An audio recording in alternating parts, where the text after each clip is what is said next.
We found out our father had passed away actually on a car radio, and we were living with him. So it's one of those things where we've known just growing up in our family that there's not as much of the same sense of certain things are private. She spent her entire adult life standing next to famous men, first as a teenage bride married to America's biggest pop idol, then later fighting to hold her family together long after the cameras stopped rolling. Kristin Nelson's story is usually told as a footnote to her husband's, reduced to a single paragraph in articles that are really about him. But her own collapse, the custody war with her own brother, a second marriage almost nobody remembers, and the 4 children left to pick up the pieces deserve to be understood on their own terms. This is the real story of what happened to her, and to them. Kristin Harmon arrived in the world in Burbank, California, in June of 1945, the eldest daughter of a couple who already occupied a rare place in American life. Her father, Tom Harmon, had been one of the most electrifying college football players of his generation, winning the Heisman Trophy in 1940 while playing for the University of Michigan, where sports writers nicknamed him Old 98. He wasn't just fast and talented. He was the kind of player who made national headlines every single Saturday, the sort of college star whose fame rivaled that of professional athletes decades before college football became the multi-billion-dollar spectacle it is today. When the war came, Tom traded a football helmet for a pilot's seat, flying combat missions and surviving 2 separate crashes. The first came after he was shot down over South America, where he trekked for days through dense jungle terrain before finally being found and rescued. The second came over China, where enemy fire brought his aircraft down entirely. Surviving either incident alone would have been remarkable. Surviving both, and returning home able to walk, talk, and eventually build a second career, turned him into something close to a living legend in Southern California. That mixture of athletic fame and wartime courage carried him smoothly into a new chapter as one of the most recognized sports broadcasters on the West Coast, a familiar voice in households up and down the state. Kristin's mother, Elise Knox, brought her own share of glamour to the household. She had built a solid career as a film actress through the 1940s, appearing in a long string of pictures before largely stepping back from the screen to focus on raising her children. Together, Tom and Elise were treated as something close to Hollywood aristocracy, a golden couple whose home functioned as a kind of informal gathering place for the entertainment world. Their 3 kids grew up with a level of access most children never experience, surrounded by famous faces at dinner parties and family gatherings as though it were the most ordinary thing in the world. Kristin herself was educated at an exclusive Catholic girls' school in Bel Air, where her circle of friends included other children of famous parents, some of whom would go on to become notable figures in their own right. It was, by any outside measure, a gilded childhood, filled with private schooling, a beautiful home, and parents whose names opened doors before Kristin ever had to knock. Her younger sister, Kelly, would later become a familiar face in television commercials, recognized nationwide for her work advertising breath mints, while her younger brother, Mark, was still decades away from becoming one of the most recognizable actors in America through his long-running role on a hit network crime drama that would eventually make him a household name for an entirely new generation. But at 12 years old, sitting in the audience of a television broadcast, Kristin caught her first glimpse of a teenage singer who was quickly becoming the most talked-about heartthrob in the country. He had a boyish charm and an easy voice, and the crowd around her screamed the way crowds screamed for the biggest names in music at the time. She had no way of knowing, sitting there as an anonymous fan in a sea of other fans, that the boy on stage would eventually become both the love of her life and the source of years of private anguish that would follow her for the rest of her days.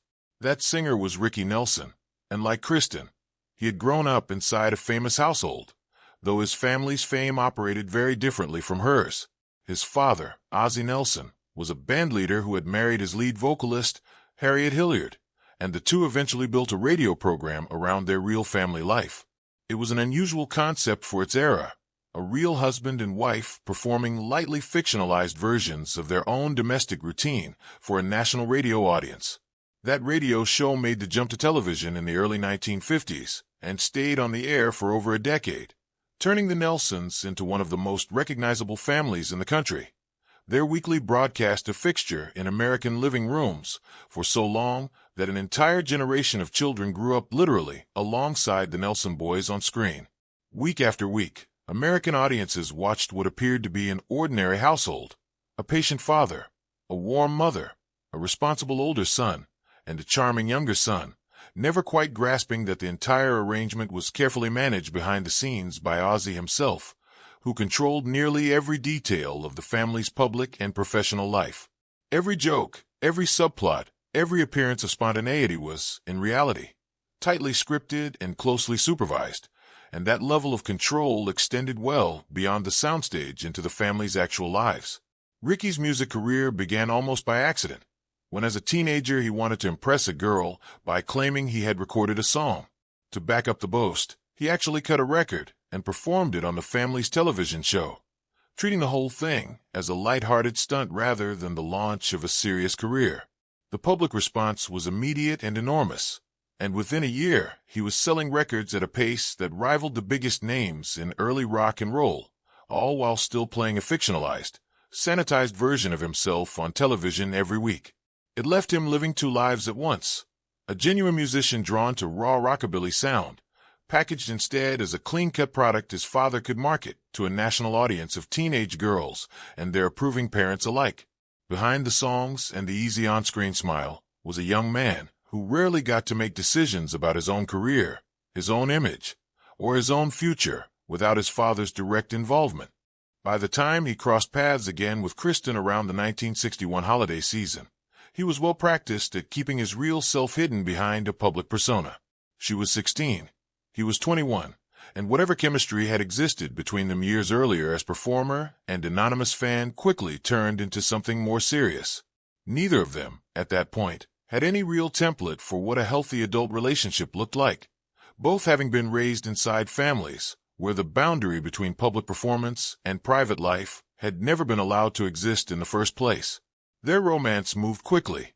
They began dating, got engaged, and then Kristin discovered she was pregnant, which pushed the couple toward the altar far sooner than either family had planned. She was 17 when she married Ricky, then 22, in the spring of 1963 at a Catholic church in Los Angeles. Because Ricky wasn't Catholic, he had to complete religious instruction and formally commit to raising their future children in the faith before the ceremony could take place, a requirement that added an extra layer of pressure to an already rushed timeline. Years later, Ricky would be candid about the real reason behind that rushed timeline, openly describing it as a wedding forced by circumstance rather than a natural next step in their relationship, a rare moment of honesty about a chapter that both families had spent years publicly presenting as a storybook romance. The public, of course, saw none of that context. To fans and gossip columns alike, it looked like a fairy tale: the daughter of a football legend marrying the country's favorite teen idol. Two golden Southern California families joined together in what seemed like the most natural union imaginable. What almost nobody outside the family understood was how immediately Kristin was absorbed into the Nelson entertainment machine, rather than being given time to adjust to marriage, or to motherhood, or to simply being a young adult, figuring out her own identity. She was written into the family's television show almost right away, portraying a version of her own new marriage for a national audience that had no idea how young and unprepared the real woman behind the character actually was. A teenager who had barely finished processing her own wedding was now performing scripted domestic bliss on camera every week, with no space left for the ordinary friction of learning to live as a young wife. There was no room, on screen or off, for the disagreements, the adjustments, or the simple growing pains that every young couple experiences. The show demanded a flawless image, and that demand slowly erased the boundary between Kristin's real life and the fictional one being broadcast into millions of homes. She was, in a very literal sense, required to smile through the camera lens while privately trying to figure out how to be a wife, and soon a mother, at an age when most of her peers were still worrying about high school. Their first child, a daughter named Tracy, was born prematurely that October, just 6 months after the wedding, weighing only a few pounds at birth and requiring careful early care. She grew up almost immediately inside the entertainment world, landing a role in a major film alongside Lucille Ball before she was even in kindergarten, a striking example of how completely the family's public identity shaped even the youngest of its members from the very beginning. For years later, Kristin gave birth to twin boys, doubling the household's chaos overnight, and after a much longer gap, a fourth child arrived in the mid-1970s, rounding out a family of 4 kids born across more than a decade of marriage. On paper, a growing family should have anchored the marriage, giving both parents shared purpose and a reason to work through their difficulties together. In practice, it did the opposite. Ricky's career kept him on the road for extended stretches, chasing concert dates across the country in an industry that simply did not accommodate a stable home life, and his frequent absences fed persistent rumors about infidelity that trailed him from city to city. Left largely alone in Los Angeles to manage a household with young children, Kristin experienced a kind of isolation that steadily wore her down, day after day, with little support and even less certainty about when her husband would actually be home. She began drinking heavily and using prescription medication to cope with the loneliness and uncertainty, initially treating it as a temporary crutch to get through especially difficult stretches. But as the years passed, her dependency deepened rather than eased, following the familiar and painful pattern of addiction that so often starts as an attempt to manage unbearable circumstances and ends up creating even worse ones.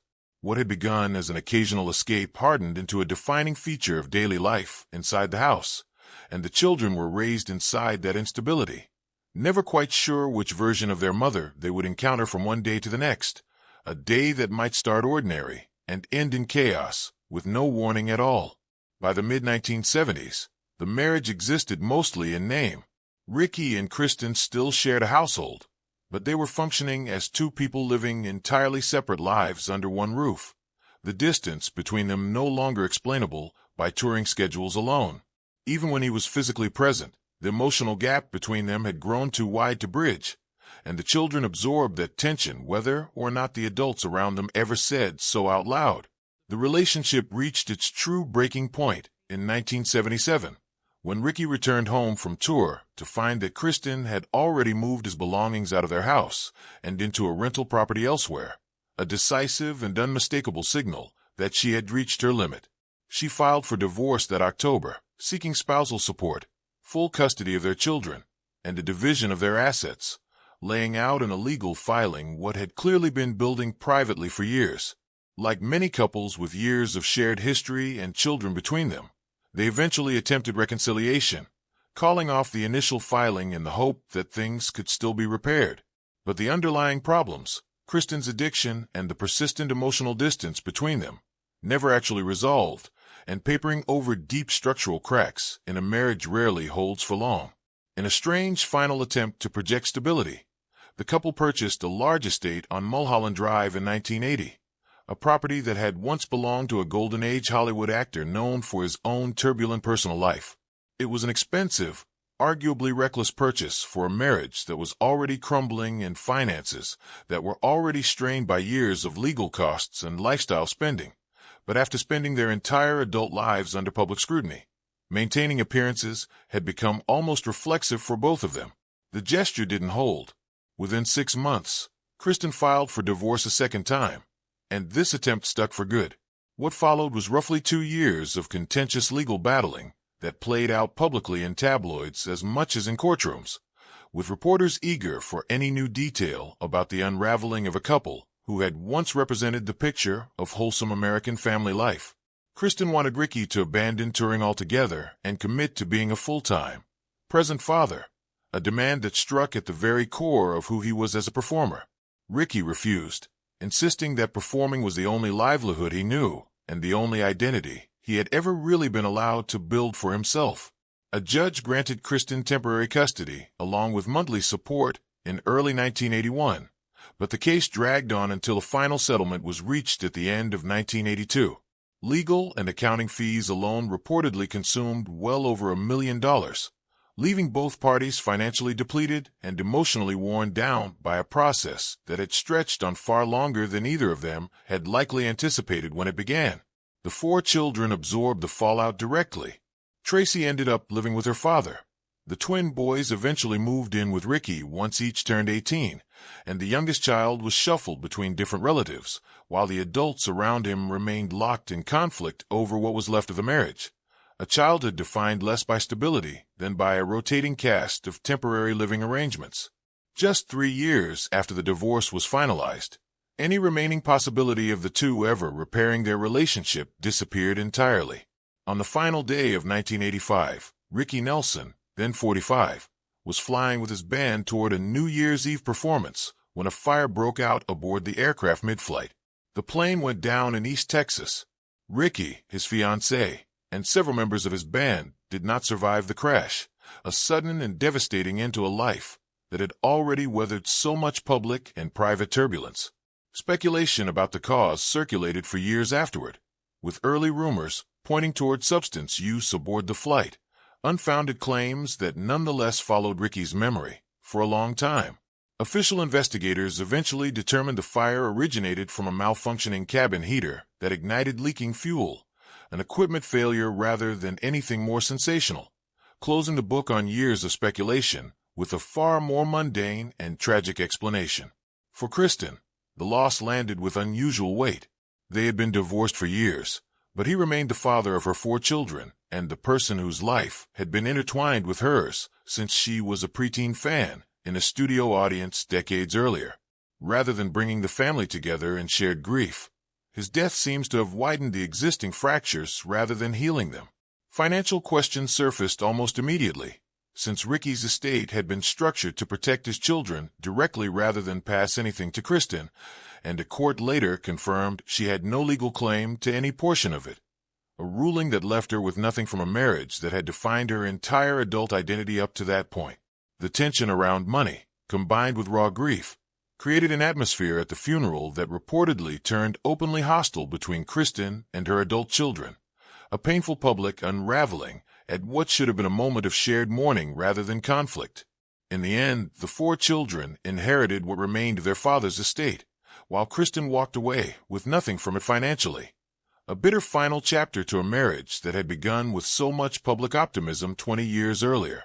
The loss of Ricky, and the realization that any hope of closure had died with him, appears to have accelerated her decline rather than interrupted it, removing whatever small chance remained that the two of them might one day find peace with each other for the sake of their children. By 1987, Kristin's dependency on prescription medication had reached a crisis point. Her brother Mark, by then a major television star following his breakout film role earlier that decade, intervened and convinced her to enter a chemical dependency treatment program at a facility in the California desert, a difficult but necessary step that at least temporarily removed her from the environment feeding her addiction. What happened next turned a private family crisis into a public one. While Kristin was in treatment, Mark and his wife, actress Pam Dauber, petitioned the court for legal custody of Kristin's youngest son, arguing that the home environment was unsafe given her history of substance abuse and volatile behavior, a decision made presumably out of genuine concern for the boy's welfare, but one that ultimately fractured the family even further. When Kristin completed treatment and learned that her own brother was attempting to take custody of her son, the resulting legal fight became genuinely brutal, pitting siblings who had grown up together in the same golden Southern California household against one another in open court. During courtroom proceedings, a child psychiatrist testified about the emotional toll the household had taken on the boy, describing therapy sessions in which he had depicted his mother through unsettling imagery, reflecting how unpredictable her moods had become to a child trying to make sense of an unstable home environment. It was the kind of testimony that made painfully clear just how much the years of chaos had affected the youngest and most vulnerable member of the family. Kristin's legal team responded aggressively, reportedly threatening to subpoena testimony from one of Pam Dauber's former television co-stars regarding substance use on set years earlier, a move clearly designed to pressure Mark into backing down by threatening to drag his own household's reputation through the same mud. Facing the prospect of the entire family's private struggles being aired even further in national tabloids, Mark withdrew the custody petition that August.